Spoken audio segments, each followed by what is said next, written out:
can't sign at all. So please get in there and breathe out a lot so you'll heat the room up. It's nice to be here. This convention, which I did years ago, holds a very special place in my heart. Because right after that, I made a CD of all of my convention parody songs, and I mentioned this convention in it. So I humiliated you guys publicly for the last 10 years. I hope you don't mind. No, it was not really. It was just, the song was a parody of an unemployed Star Trek actor who was begging for his next convention appearance. It's called, it was to the tune of a famous song from the 1930s, from the Great Depression, called Brother, Can You Spare a Dime? Incidentally, we're all going to be singing that, I understand, over again. They're going, as we're headed into the next Great Depression, I'm sure that song will be on the radio again. But Brother, Can You Spare a Dime is a great song about a guy, you know, who's suffering hard economic times and he's asking for a handout. But in my version, it's called Brother, Can You Spare a Con? Because it's an actor begging, as I said, for a convention appearance. And it mentions United Fan Con. It actually just mentions Springfield, Massachusetts. In the song, it says, let me see if I remember the lyric. The lyric is, I was a Trek sensation, you loved my ass. I can't believe that I've gone to die in syndication and play Springfield, Mass. Brother, can you spare a con? And then in the middle of the song, I stage a convention, and I'm addressing you guys. Hey, it's great to be back here in Springfield. I'd sure love to play Boston sometime, but I guess they want the new guys, you know, which is perfect now because we have the new guys next year coming out. As you all know, Star Trek, the feature film Star Trek 127, or whatever it is, I've lost count, is coming out next spring, and it's going to revitalize the Star Trek franchise. It's going to be very, very big news. Star Trek will be young again. It's going to be like Batman Begins did for Batman. This is a chair that was backstage. I think it's for a drum set. But I thought if we got bored, I'd just do this for a while. Is that all right with everybody? Because I think that's really cool. I thought what I do, I'll spin around 30 or 40 times and then I'll throw up on the front row. So if you want, any of you want to move back, now would be the time to do it. Anyway, this is the projector. I probably shouldn't put my crotch right in front of that, right? It doesn't get hot, does it? I guess I'll find out. You know what? It's so cold in the tent, maybe I will put my crotch in front of it. Here, I'll stand over here. Anyway, I beg your pardon? Do you guys watch STARGATE Atlantis?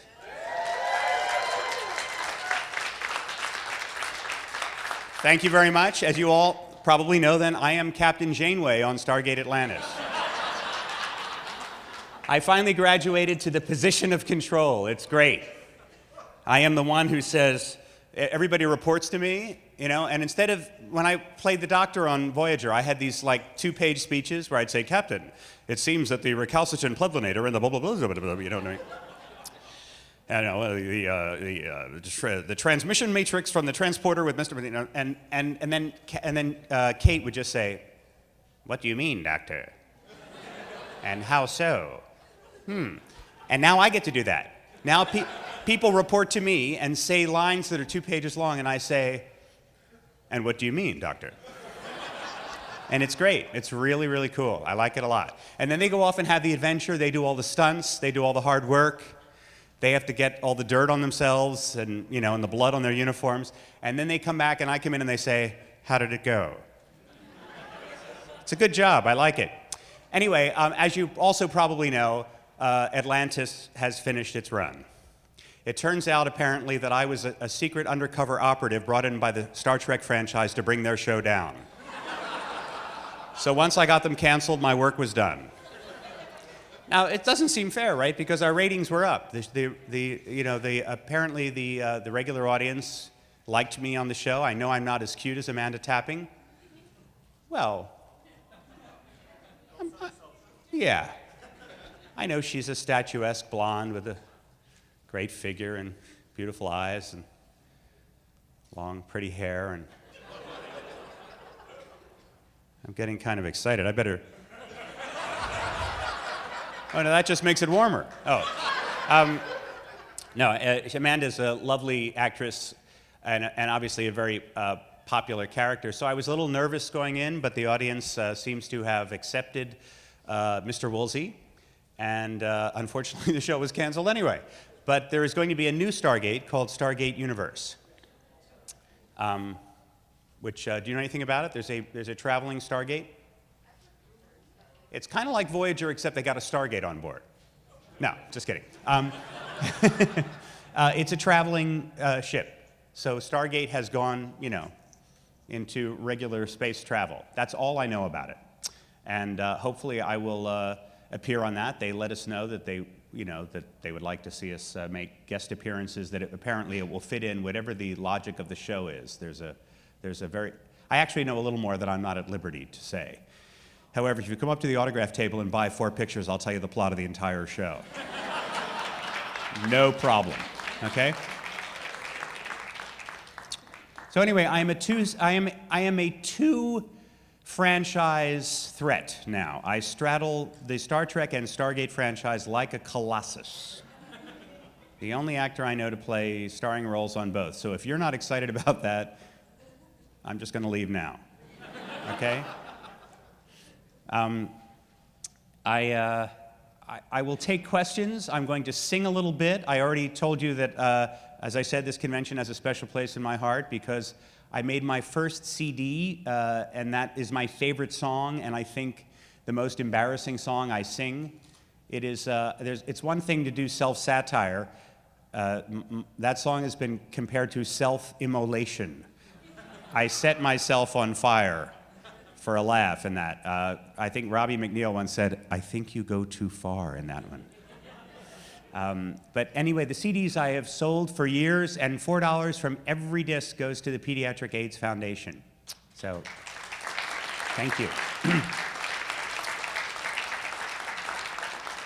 Also, in honor of this convention, I have a new thing. I have my very, very first DVD, and let me tell you what it is. I do guest appearances with a wonderful comedy troupe in Hollywood called the Acme Comedy Theater.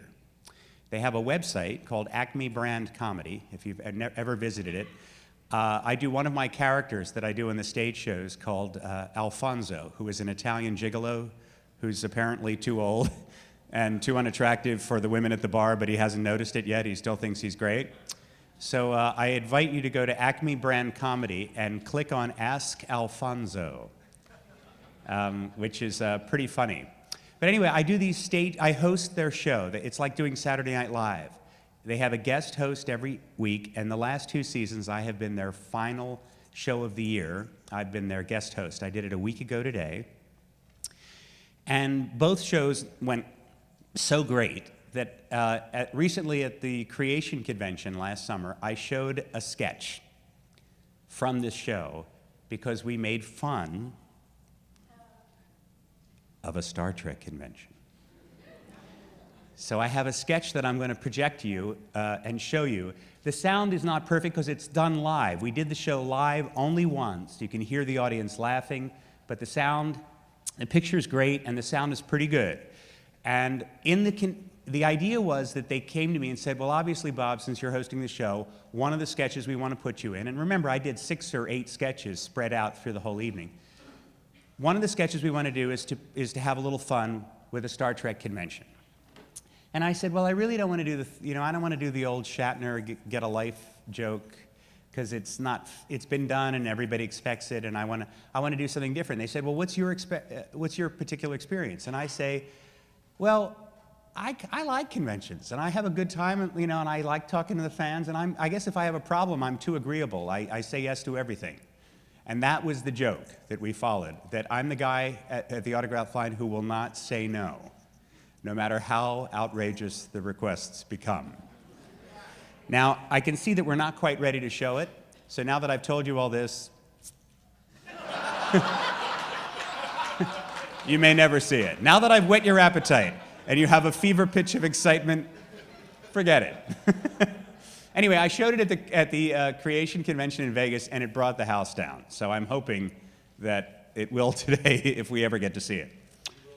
All right, momentarily. In the meantime, I will field questions. Do you want to ask me things like, how do I get my head so shiny? Or what pressing questions do you have? Yes, sir.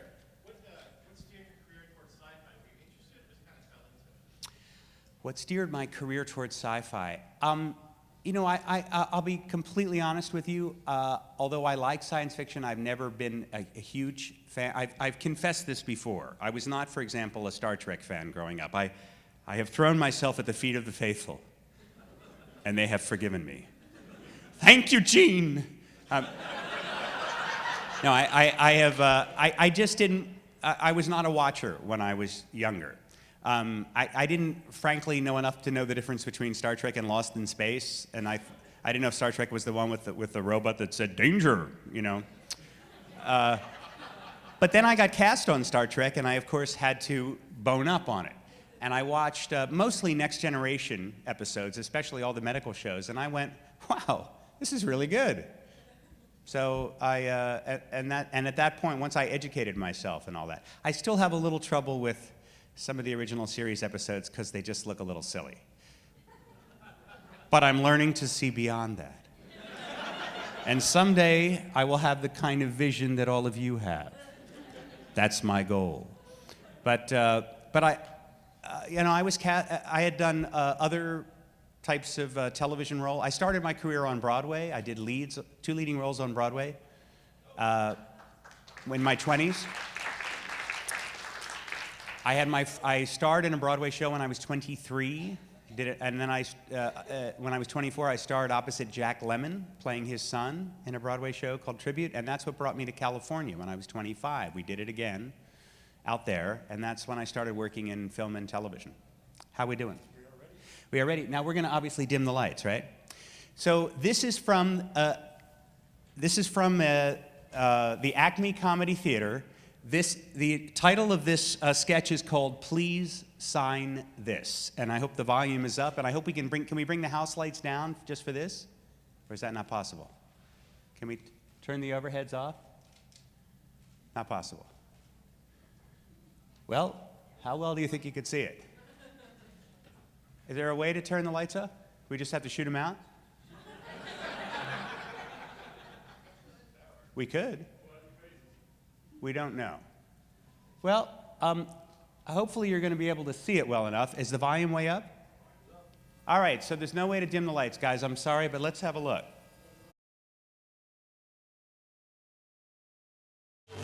No, we don't want to see. We want to see the first sketch. This is the. Okay,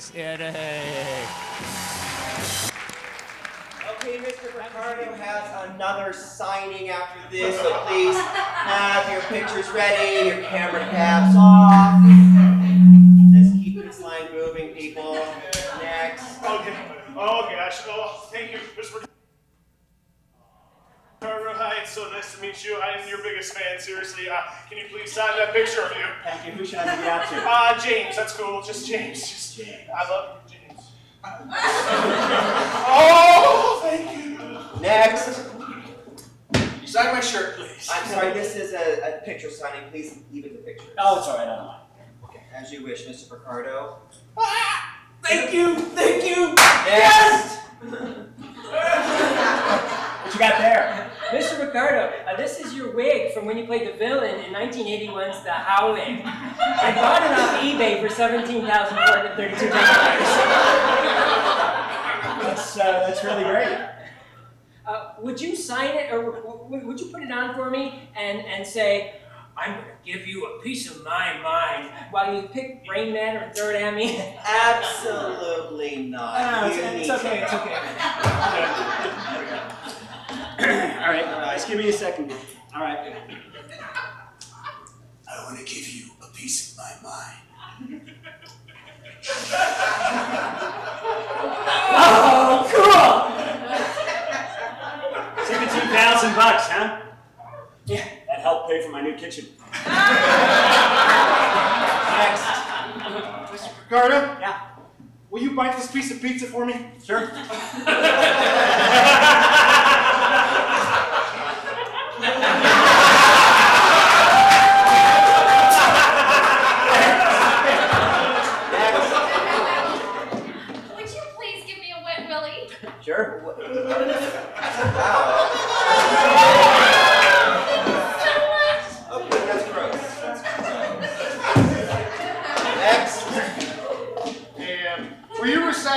trashes and Canterbury Tales Sure. into the cell phone, please? Yeah. You want it in Middle English? In authentic Middle English, You please. can't expect him to recite. Quando t'aprire ti sciure sotto da dyta marcia perse En badere divinings which lacura, which vatura and gender is the flura. Can say for the sake with his fate a breath in spirit, heart, and every whole tongue have. Leave a message at the beat, please.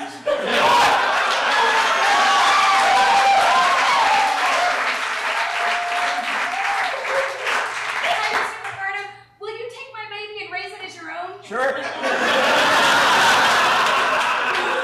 After all, it was born in an autograph line, right? Conceived too. Long line. Hey, it's all right. I'll just give it to her. Oh, hello, Mr. Picardo. Will you shoot me with this gun? Sure. Okay. I'm sorry. This is way too much.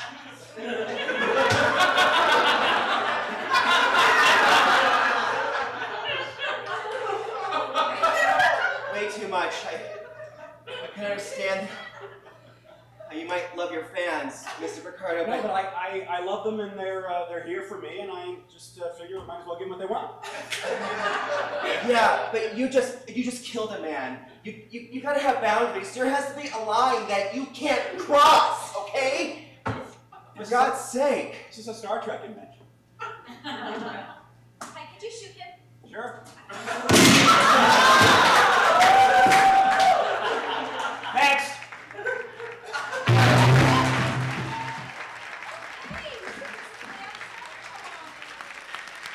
Thank you. There are about there are like seven or eight sketches. I play an Italian gigolo. I play a man who is very excited because he gets one of those Viagra experiences that go on for 4 hours. Anyway, it's very funny, and I have a surprise. Because of you guys inspiring me on my original CD years ago, the one, as I said, that's benefited the Pediatric AIDS Foundation, I have made a DVD that I'm premiering here called Bootleg Bob, comedy video. It'll be at this convention for the first time, first place ever. I wish I'd had it in Vegas because, as I said, they all wanted it. You guys are the first guys that get a chance to buy it. It's the same price as an autograph, only $20. I will sign it, and $4 will go to the charity. So I hope you'll think about it. I guarantee it's hilarious. Thank you very much. Now,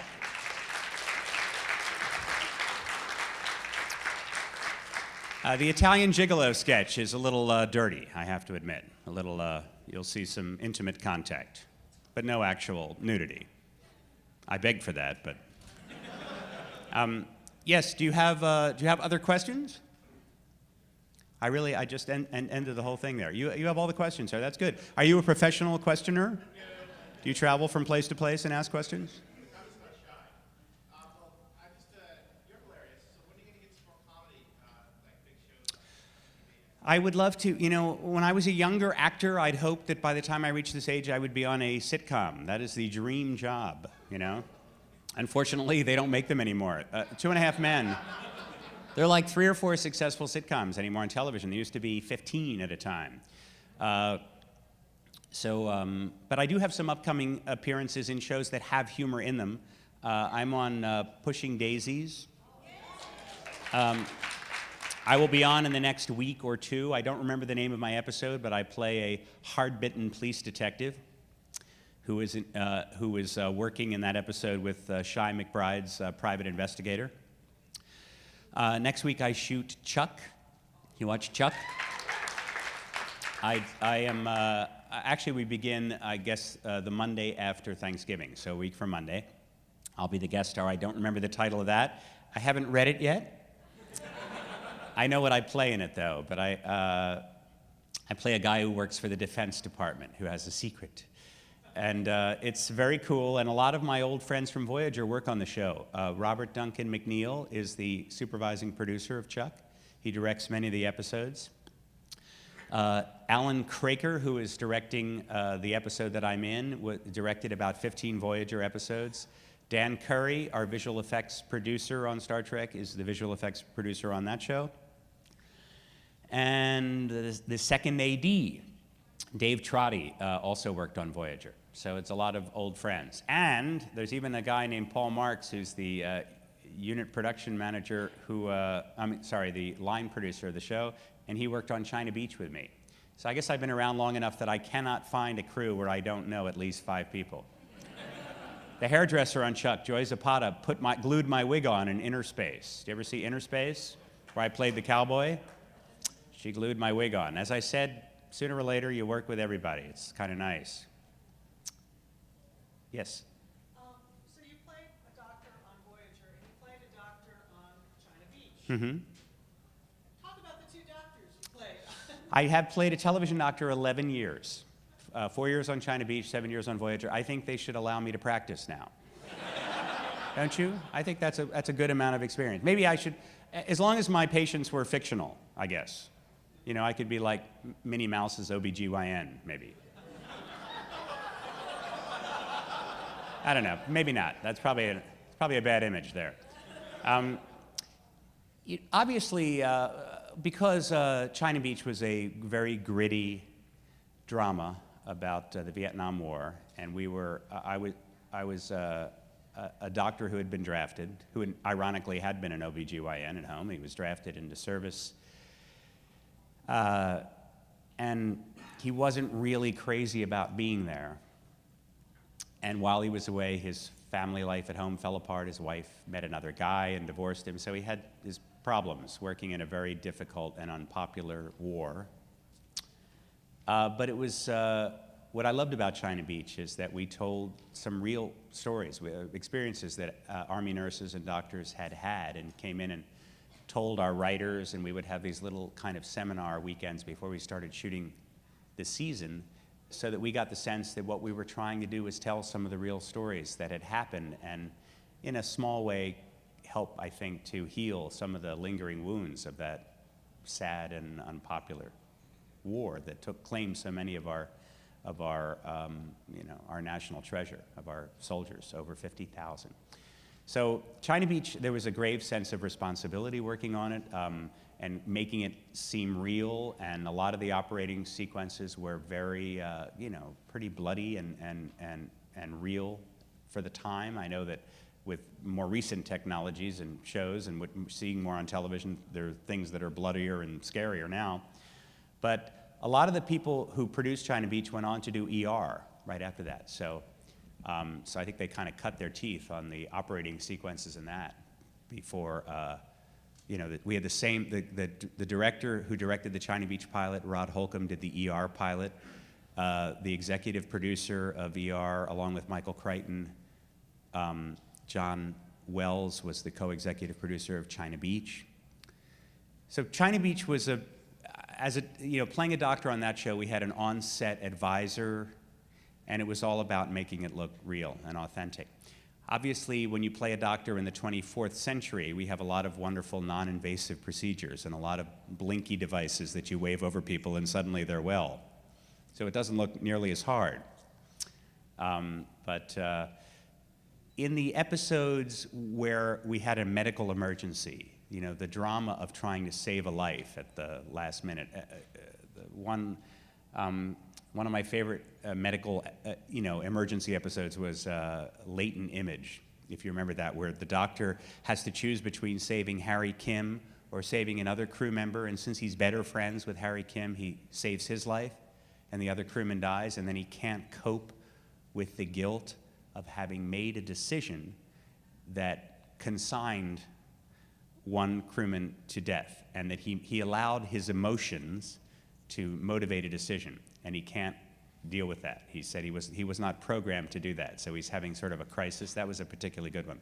Whenever you're staging a life and death situation, the drama, even in the wonderful future of Star Trek, the essential dramatic moment that you're trying to create has to be as authentic and as felt as it would be in a show like China Beach, which has medical technology that we all recognize, even though China Beach is wildly out of date now, since we were using 1968 trauma medicine for military field medicine in the 60s, and how far it's come since then, I'm sure, is extraordinary.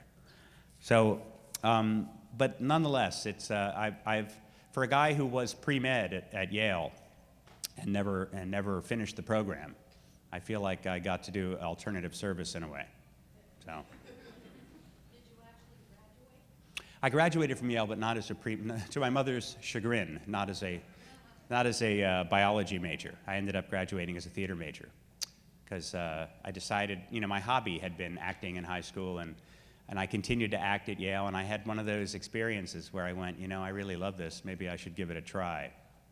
So Leonard Bernstein, if you ever read on my website, Leonard Bernstein was very instrumental in helping me make the decision to go into performing, because I was in a production of Leonard Bernstein's Mass at Yale that was so popular that Leonard Bernstein came to see it and decided to bring the production to Europe that summer. So when I was 19, I premiered a major role in a major work by a major composer in Vienna.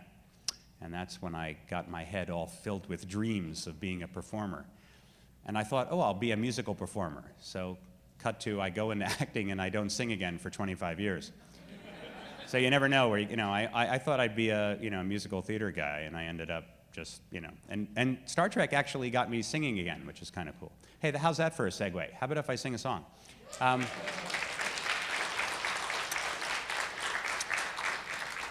am going to sing one of my earliest song parodies. I usually sing it this time of year. I don't think I've sung the song for 3 or 4 years, but it's seasonal.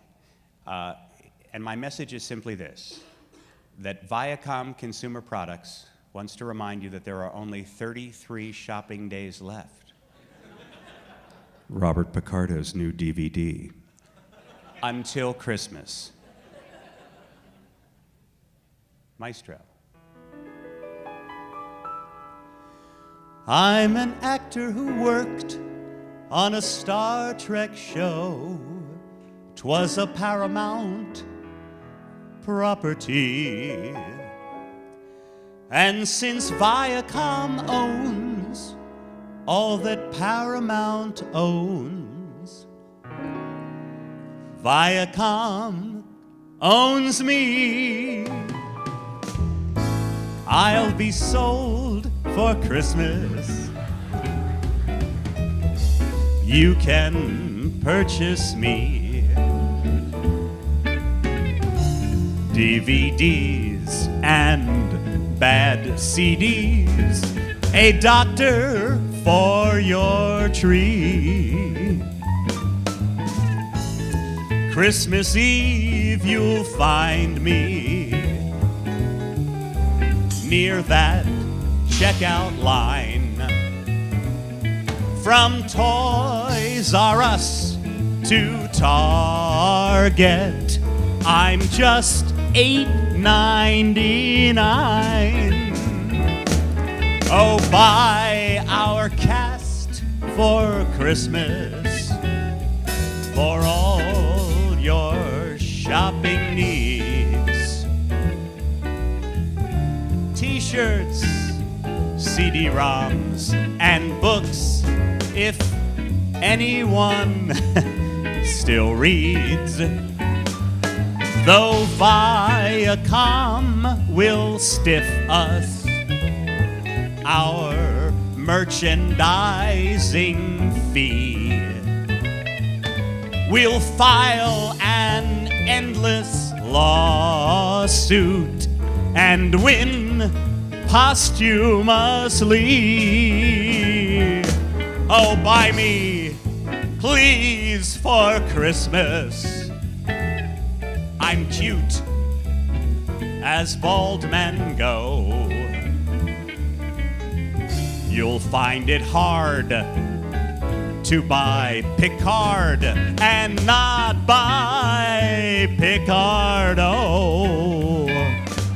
If I'm not sold for Christmas, it's embarrassing, you see.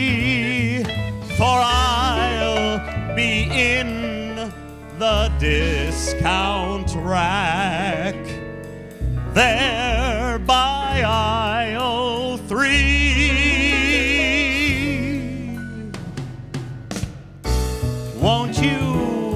just me. Shop online at www.buybob.com. Thank you.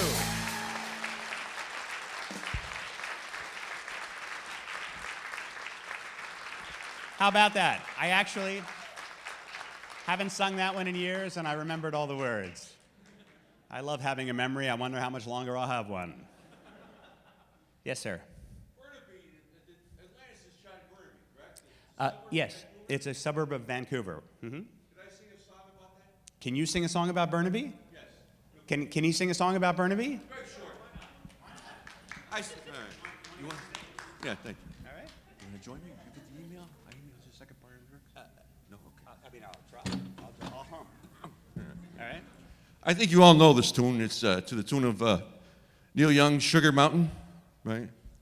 Let's see.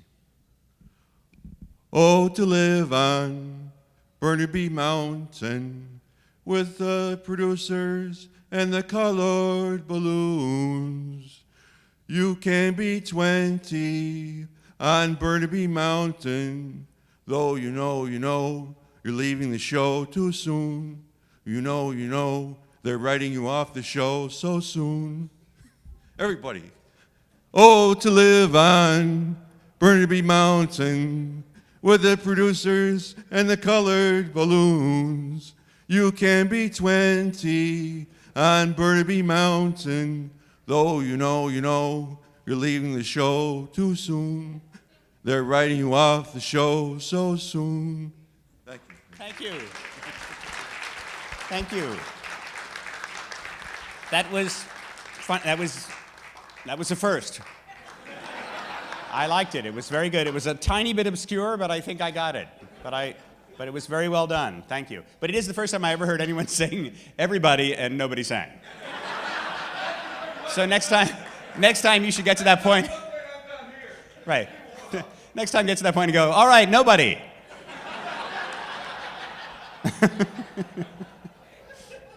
Thank you. Am I blushing a little for you? Because when I blush, you can see it from space. Yes, sir. The episode that I enjoyed the most? I think, in retrospect, Tinker Tenor. My favorite scene of the entire 7 years was the doctor's having a fantasy, a daydream, and he dreams in the briefing room that all three women are coming on to him. Remember that? First, B'Elanna Torres takes her shoe and sock off, and she rubs her naked foot against his ankle to sort of turn him on under the table. And then across the table, 7 of 9 starts messaging him on his pad, saying that she wants to get together tonight. And then Captain Janeway trumps them both by coming around the table and complains about lower back pain and proceeds to take the doctor's hand and place it on the lowest back pain you've ever seen, and then leave it there. That was a great day. I tell you, it was wonderful to finally have my hand on the seat of power. I saw Kate Mulgrew last night, by the way. Kate is starring on Broadway in Equus with Daniel Radcliffe, an actor you may have heard of. And Kate is just terrific. She's playing the third lead after Richard Griffiths, who's also in the Harry Potter series, who plays Harry's abusive stepfather.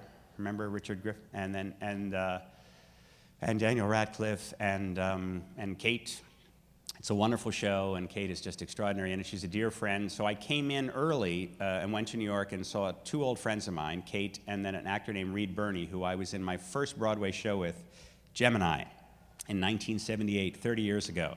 He and I became friends, and I saw him starring in a show that's the toast of off-Broadway called Blasted. So it's nice to keep your old friends, and I'm very happy that those guys are acting on stage so successfully in New York. And I'm more than a little jealous, I have to tell you, because I'd love to be back on Broadway again myself. So hopefully you'll do something about that, all of you. Write me a good role. A musical would be nice. Yes, sir. I think Mr. Woolsey is a better fit for the leader role in Atlantis than Colonel Carter. So my question is, what special thing do you bring to that? The question was, first of all, he complimented me by saying that he thought Woolsey was a better fit for the leadership position than Carter on Atlantis, and what special thing did I bring?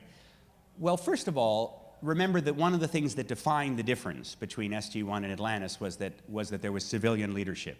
Atlantis being a science expedition, the military component was subordinate and in a support position to the primary mission.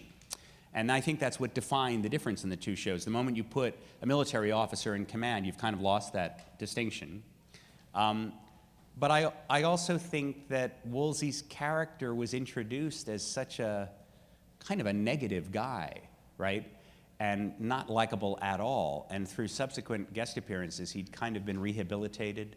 You grew to like him more. You saw him, even though he was a dick, you saw that he meant well, right? First, he was just a dick. That's not a bad word to say. Come on, it's Saturday, guys. If this were Sunday, I would say something else.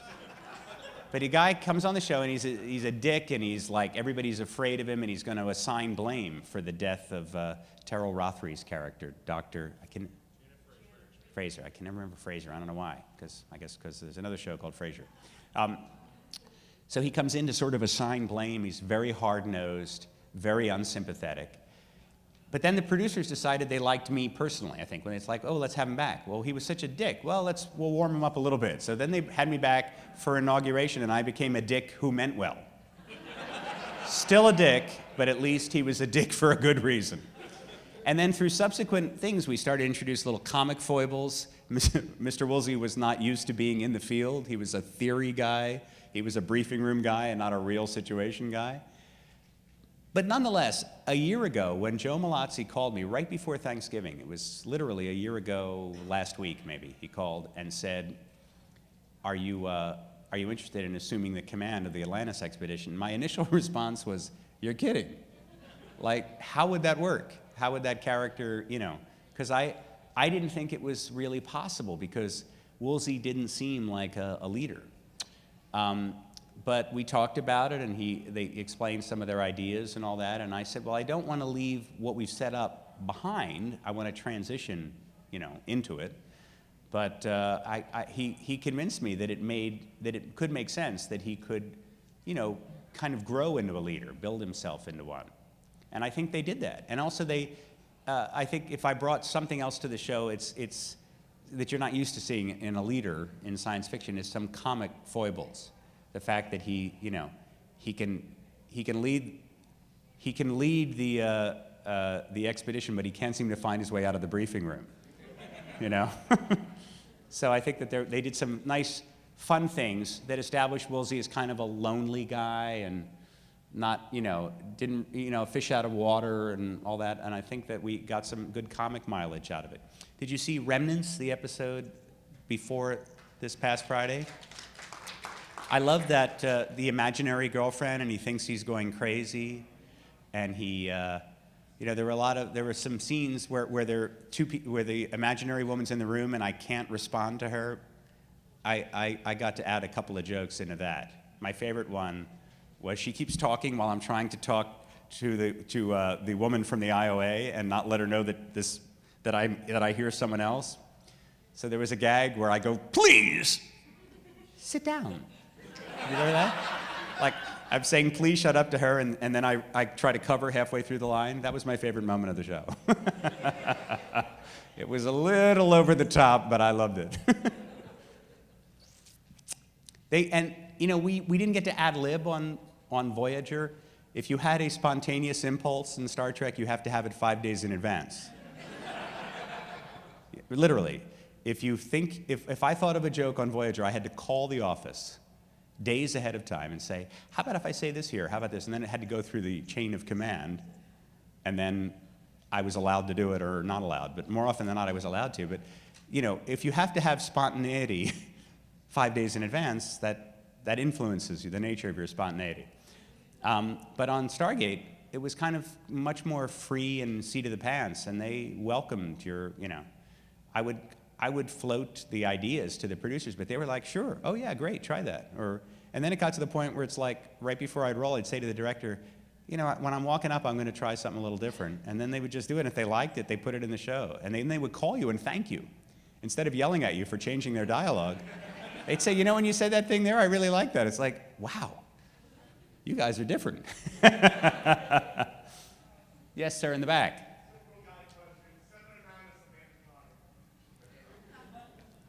Seven of Nine or what? Well, frankly, neither of them offered themselves to me. And I'm certain I would have settled for either one, but no. No, they're both really sweet. I don't want to say girls, it sounds like, you know, really sweet ladies. Both delightful to work with. Both absolutely beautiful in person. Of course, Samantha Carter didn't wear the shrink wrap outfit that Jerry Ryan did. But Jerry, I will say this, that Amanda never sexually harassed me, and I can't say the same about Jerry. Jerry used to pinch my butt once in a while. It was awful.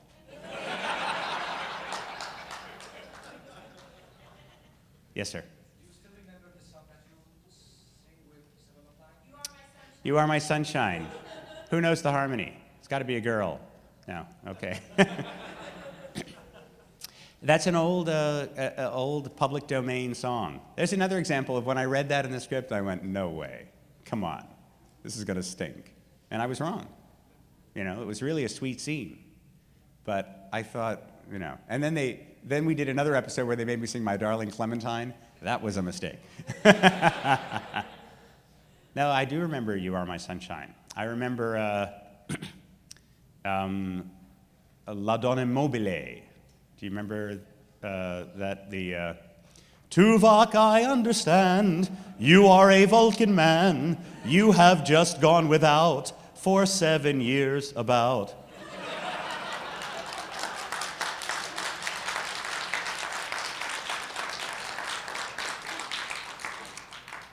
Do you have more questions? Yes, sir. Dana Delaney. A lovely leading lady, absolutely wonderful. Had a great time with her. They were all amazing actresses on China Beach, amazing. Dana, Marg Helgenberger, Concetta Tomei, Megan Gallagher. Megan was only on 1 year. Each one, terrific, great. And of course Nancy Giles was on 2 seasons. Ricky Lake was on 1 year. I mean, we had really amazing women on China Beach. And I loved working with Dana. And my favorite ad-lib line that I've ever gotten on television, I think, still was on China Beach. I had 2 great ones that I was really proud of. One of them was the Christmas show. And right before all these casualties come in, it's late at night, Christmas Eve. My character has missed the Bob Hope special, which he's really pissed at. He had a ticket to go see Bob Hope in country, and he had to stay because of mass casualties coming in. And just before the helicopters land and bring the bodies off, we are trying to remember the lines to the 12 Days of Christmas. On the first day of Christmas, right? A partridge in a pear tree, that one. So we've just been trying to do that. All of a sudden, the bodies start coming in, and one of the young men has been shot in the crotch. And he's very upset that he may, you know, what the damage is. And I look at him quickly, and he says, he says, what is it, doctor? And I say, you have a temporary limbic stenosis of the corpus cavernosum. And he looks at me, and I said, a cartridge in your pear tree. And I got that on the air. And the producer took credit for it the next day. And then the other one that I loved, I had a scene with Megan Gallagher's character on China Beach. My character, his wife, sort of divorces him while he's away. I think I mentioned that earlier. Anyway, Megan Gallagher's character played an Air Force colonel, I think, an Air Force corporal, who had come to China Beach to basically do like press pieces for what we were doing there. You know, little, you know, Army. She was an interviewer. They never quite knew what to do with her character, but that's how she started out. In any case, we had a flirtation between the two of us. And Megan was a very well-endowed young lady. Anyway, she's in my tent, and we're chatting. And she comes across a woman's brassiere. And I say, she says, what's this? And I say, it's my wife's. This is after my wife has left me back home. But I say, when I first got here, my wife would send me brownies. And she would put them, you know, in her underwear and mail it to me. And then I looked at her and said, you would have had to double the recipe. And I got it on the air. Those are my two favorite. Yes? Can you tell us anything about upcoming episodes for Mr. Woolsey without getting... Sure. Jerry Ryan would have had to triple the recipe, actually. No. The question is, can I tell you anything about upcoming Woolsey, the involvement in, you know, I think we only have after, oh, first of all, Bill Nye the Science Guy was on this week because of me. Bill and I are pals. We are both, we're very good pals. He's coming to Thanksgiving again. Bill is on the executive board of the Planetary Society. I'm on the advisory board. That's how we met. He's a great guy. We've become really close friends. And I told him that I knew Bill and we were friends, and it was through me that they decided to put him on the show that week, which I thought was really cool. I haven't seen it yet because I was traveling. I have a TiVo at home. And I don't remember exactly the order. We have upcoming shows called Infection, Identity. We have a really great script coming up for Jules' character, where she gets to kind of play her evil other. In science fiction, you get to play your evil twin quite a lot. We like that. So she has a very cool story coming up in Identity. Infection is another great story involving Todd, the guy we can't quite trust. I don't know how much I should. Do you know we have we have an episode that's set in Vegas? Did you know that? The penultimate episode, and penultimate is a $10 word for next to the last. Everybody know that? Anybody under 10 know what penultimate meant? You, did you know? Did he? No, that's too much to ask. Penultimate is a cool word. I like it. The penultimate episode, penultimate is called Vegas. It's set in Vegas. I'm not going to tell you much about it. It's sort of like a weird parallel reality thing. But I sensed an opportunity. Remember how I said I like to write jokes in? I don't know if it made it into the show, but we shot it. And if you won't go on the internet and tell everybody, I'll tell you what it is. Can I get that promise from you? So you're not going to go spill it? I said to them, we have a bit of an opportunity here. What do you mean? Well, as you know, I was on the other franchise. In Vegas, we have this thing called Star Trek: The Experience. It's just closing down. I am the star of one of the attractions in Star Trek: The Experience. This face right here, right? Also, we're chasing, and I don't want to give the plot away, but we're chasing an alien in Vegas.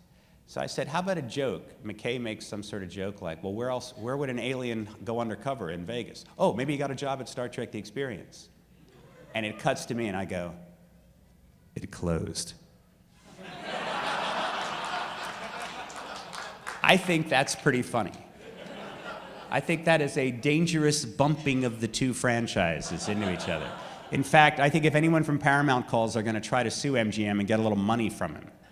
Now, anyway, I thought that was pretty cool. So we shot it. The director, writer thought it was funny, and we shot it. I hope it makes it into the show. I truly do. But you heard it here. Don't spill it and get me in trouble, all right? Because then they won't let me put jokes anymore. They go, oh, no, you just go tell everybody, and then you ruin it. And I'll say, I only ruined it for Boston, guys. Come on. I didn't ruin it for everybody.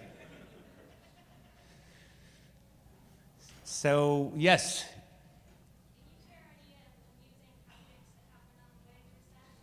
share amusing stories that happen. Well, we had some practical jokers on Voyager. I am not one of them. I am more of a verbal joker than a practical joker. I don't necessarily do elaborate gags, but we had the elaborate gag guys on. I'm sure you must have heard this story, but this is pretty much my favorite. We did an episode that featured Tuvok once, he had a dream that he appeared nude on the bridge. So we had to shoot him nude on the bridge, so that the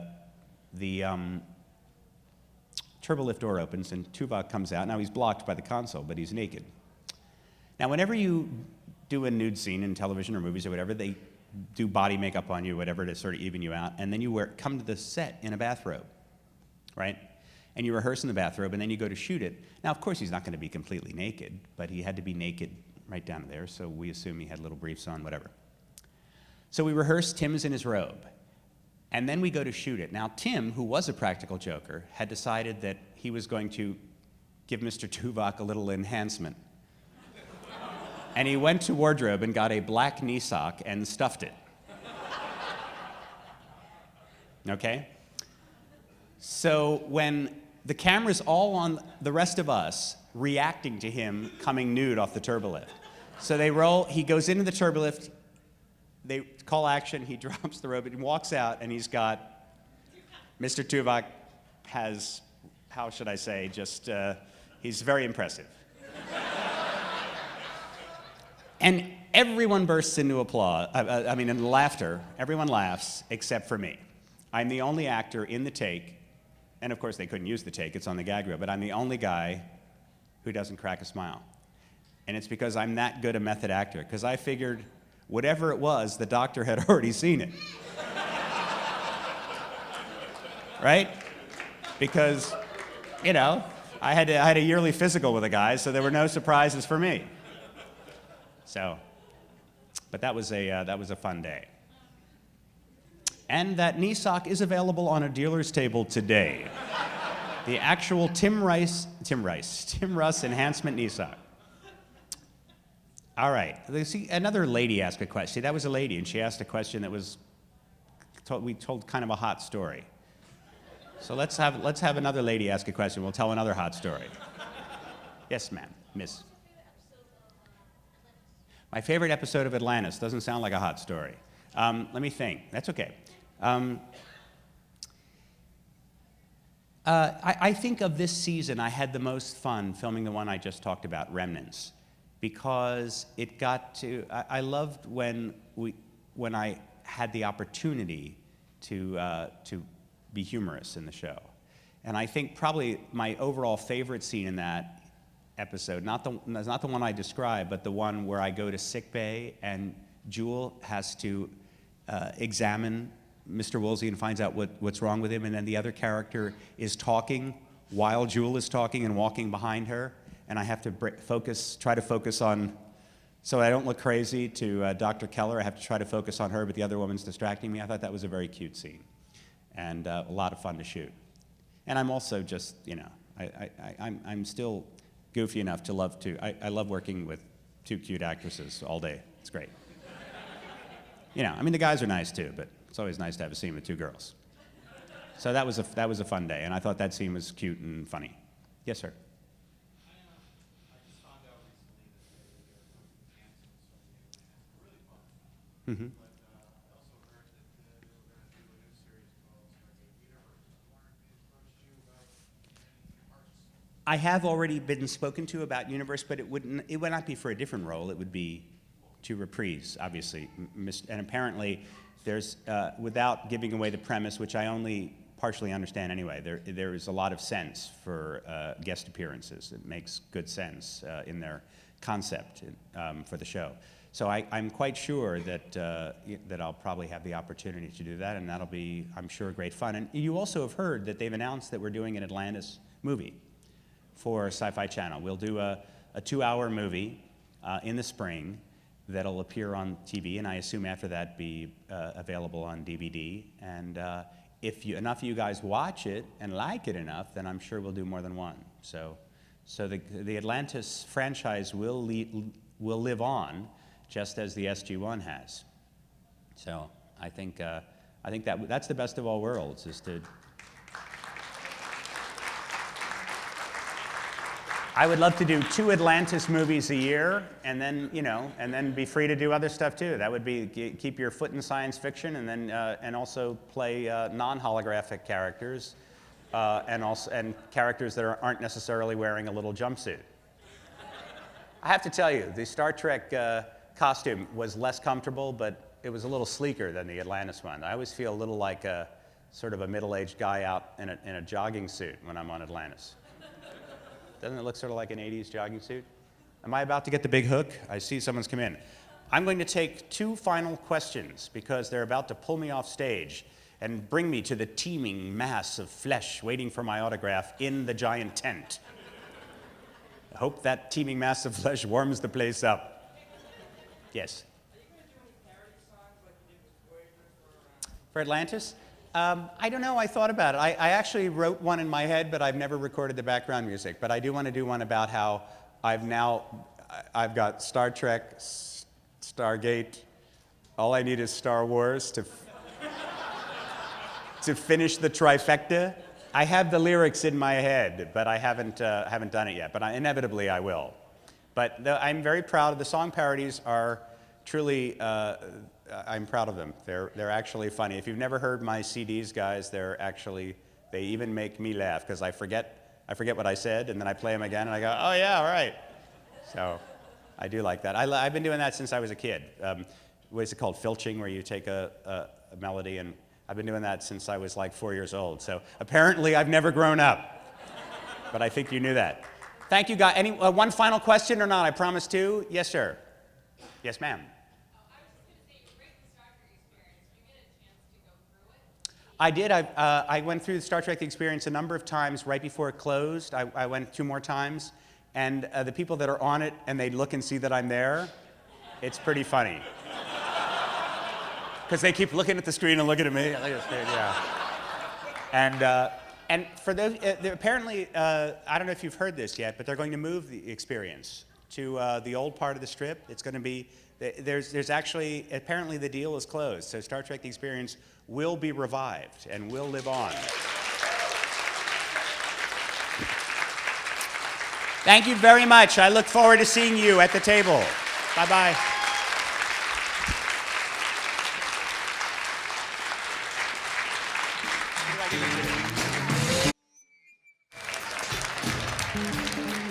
One more time for Mr. Robert Picardo.